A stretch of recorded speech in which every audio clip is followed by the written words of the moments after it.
So, a couple notes before we get started. The first is that normally I read for 5 or 10 minutes and then I take 40 minutes of questions. But tonight we're going to invert that, and I'm going to read a little bit longer, and maybe 20, 25 minutes, and then take a few less questions. Just because I think it's fun to have story time. The first time I ever got up and did a reading in front of a pretty crowded room was for my first book, Heart-Shaped Box. And I was pretty nervous. I had dry mouth, my legs were shaky, and I was trying to think of how I could get over my nervousness. And, the book had some pretty salty portions of it. And I decided I was going to read one of those parts.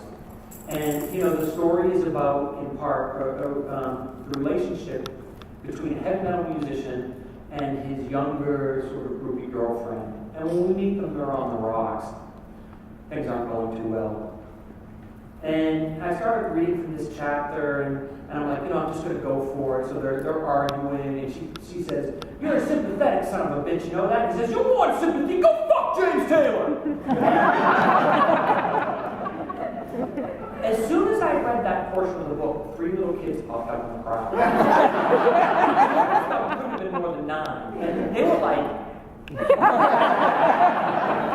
and their parents were holding their hands up. So where I'm going with this is, this is a fairly R-rated reading. This is one of the filthier portions of the book.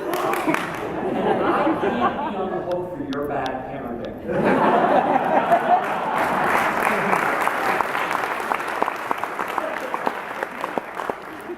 I can't imagine what sort of careless, reckless, second-grade parent would bring a 10-year-old to, my kids are here.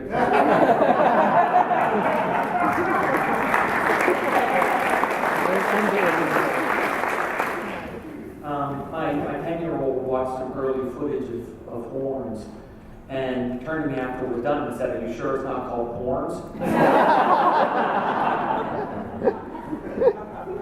So I'm going to read a section from the new novel. I'm going to read a section from Nosferatu.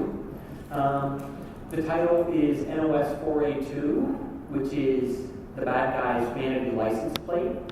The bad guy is a fellow named Charles Talent Banks III, who drives a 1938 Rolls-Royce Wraith that runs on human souls instead of gasoline.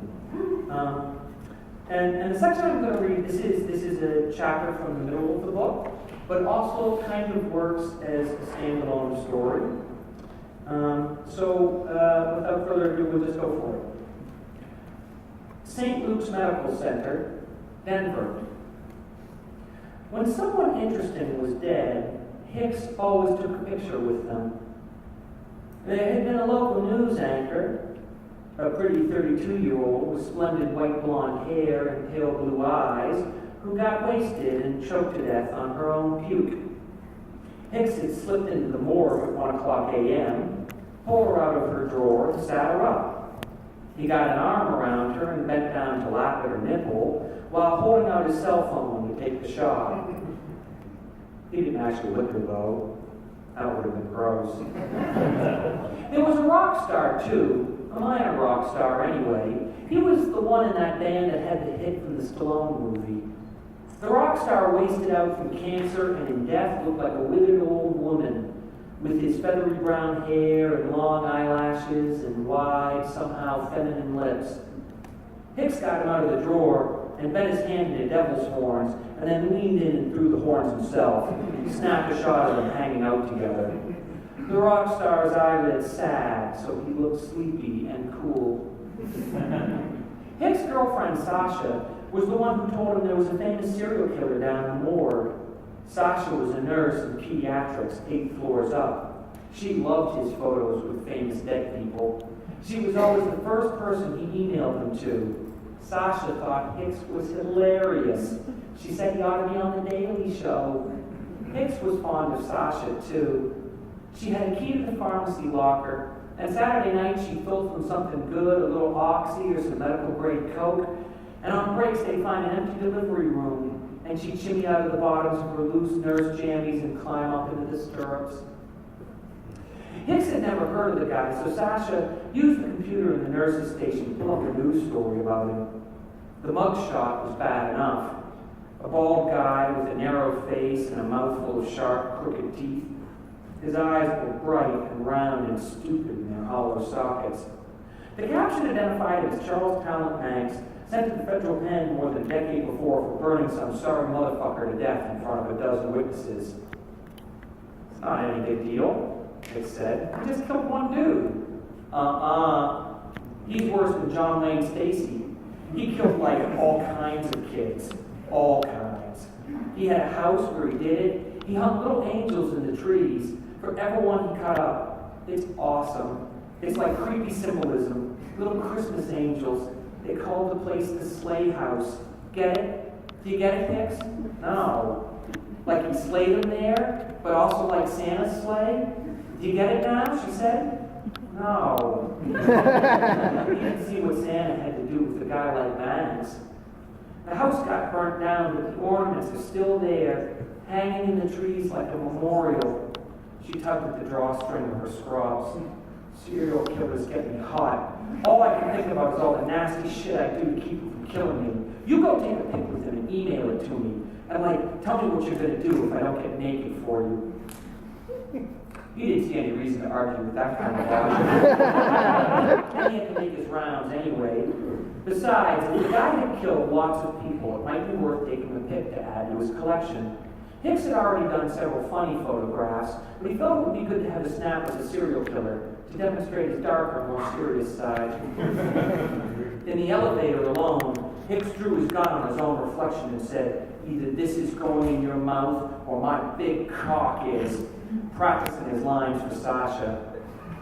It was all good till his walkie-talkie went off, and his uncle said, "Hey, dumbass, keep playing with that gun. Maybe you'll shoot yourself and we can hire someone who can actually do this fucking job." He had forgotten there was a camera in the elevator. Fortunately, there was no hidden microphone. Hicks pushed his .38 back into the holster and lowered his head, hoping the brim of his hat hit his face. He took 10 seconds, fighting with his anger and embarrassment, then pressed the talk button on his walkie, meaning to snap off something really fucking harsh, shut the old turd up for once. But instead all he managed was copy that, and it makes a little squeak that he hated. His Uncle Jim had gotten him a security job, glossing over Hicks's early departure from high school and the arrest for public drunkenness. Hicks had been at the hospital for only 2 months and had been cited twice already, once for tardiness, once for not responding to his walkie. At the time, it had been his turn in the stirrups. His Uncle Jim had already said if there was a third citation before he had a full year under his belt, they'd have to let him go. His Uncle Jim had a spotless record, probably because all he had to do was sit in the security office for 6 hours a day and watch the monitors with one eye while perusing Skinamax with the other. 30 years of watching TV for $14 an hour and full benefits. That was what Hicks was angling for. But if he lost his security job, if he got cited again, he might have to go back to McDonald's. That would be bad. When he had signed on at the hospital, he had given up the glamour job at the drive-thru window, and he loathed the idea of starting from the bottom rung again. Even worse, it would probably be the end of Sasha, and Sasha's key to the pharmacy locker, and all the fun they had taking turns in the stirrups. Sasha liked Hicks's uniform. He didn't think she'd feel the same way about her McDonald's getup. Hicks reached basement level 1 and slouched out. When the elevator doors were closed, he turned back, grabbed his crotch, and blew a wet kiss at them. "Suck my balls, you homosexual fat ass," he said. "I bet you like that."